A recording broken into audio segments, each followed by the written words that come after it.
Bagong taon, bagong alon, tampok ang La Union sa kauna-unahang international longboard tournament sa bansa kung saan maglalaban-laban ang mga pinakamahuhusay na surfers sa mundo sa pagkakataong makapasok sa 2026 WSL Longboard Tour. Ang ibang detalye alamin sa pag-abante ni Jasmine Canonoy.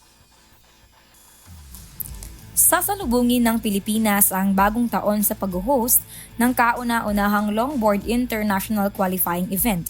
Ang La Union International Pro na gaganapin mula January 20 hanggang 24 sa Orbis Tondo Beach, San Juan, La Union. Ang torneo ay bahagi ng World Surf League o WSL Longboard Qualifying Series at inaasahang aakit ng ilan sa pinakamalalaking pangalan sa international longboarding na may 4 na direktang pwesto na nakataya patungo sa 2026 WSL Longboard Tour.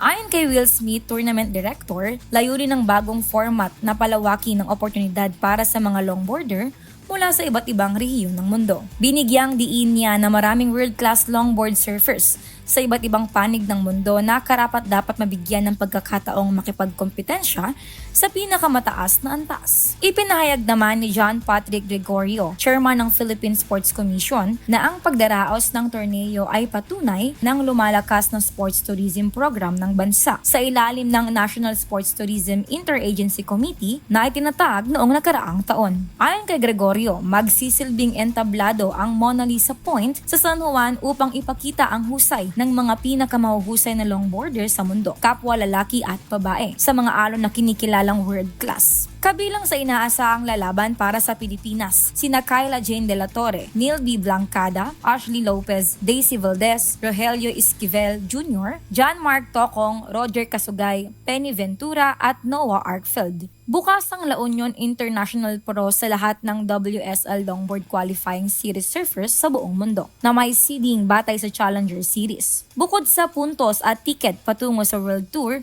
layon din ng torneo na ipakita sa international stage ang mayamang surfing culture ng bansa at ang potensyal ng La Union bilang isa sa pangunahing surfing destinations sa Asia.